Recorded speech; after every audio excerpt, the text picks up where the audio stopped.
Hello and welcome back after our summer break. Today, I want to talk about an idea. We've spent a lot of the past several months talking about the impact of the COVID-19 pandemic and the role that digital finance will have and can have in that pandemic. But I want to look forward a little bit. Last time we looked at how you build a FinTech ecosystem.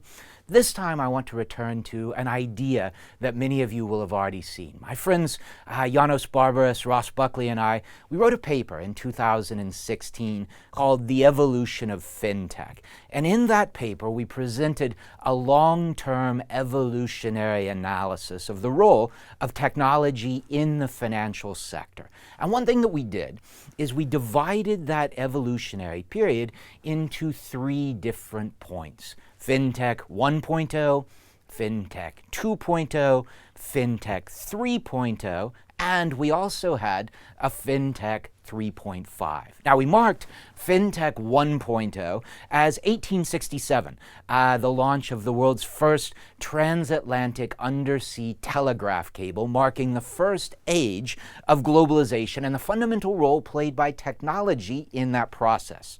We marked 1967 as the beginning of FinTech 2.0, and we looked at that from the standpoint of really the advent of the ATM machine and the advent of the handheld calculator. These two have been fundamental to a longer-term process of digitization and digital transformation of finance. And we looked at FinTech 3.0 from the standpoint of the advent in 2007 of the iPhone and of M-Pesa, mobile money. These two set the foundations for a transformation. And we highlighted in the context of developing countries, particularly China, this idea of FinTech 3.5, the emergence of large tech companies which had become involved in financial services. And I think if we look at the 2010s, we can say that the 2010s were dominated by the global financial crisis, by financial regulatory changes, and by technology. And it was this particular set of combined factors that saw the explosion in FinTech across the decade of the 2010s.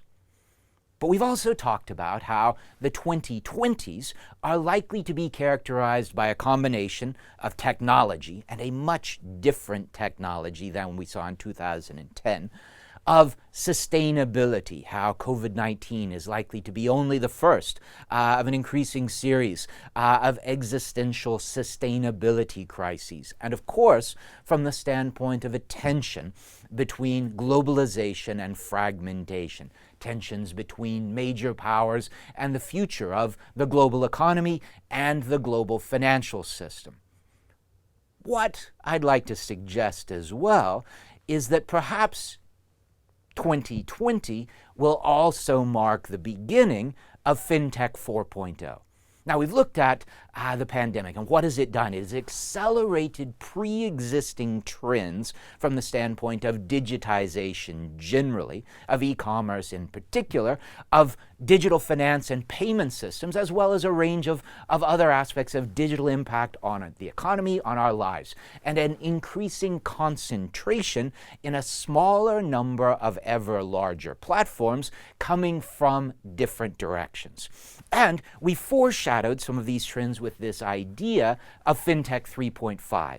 But I think if we're thinking about FinTech 4.0, 2020 may well mark the beginning of FinTech 4.0. And what are some of the characteristics? Some of the characteristics of FinTech 4.0 relate to the increasing dominance of a smaller number of ever more pervasive digital finance platforms operating across countries, across sectors, across borders. And the challenges of balancing developmental objectives, the Sustainable Development Goals, with data protection objectives, with financial regulation objectives. And this, as we begin to turn forward from the standpoint of the pandemic, may well be one of our biggest challenges. FinTech 4.0 is very different than FinTech 3.0.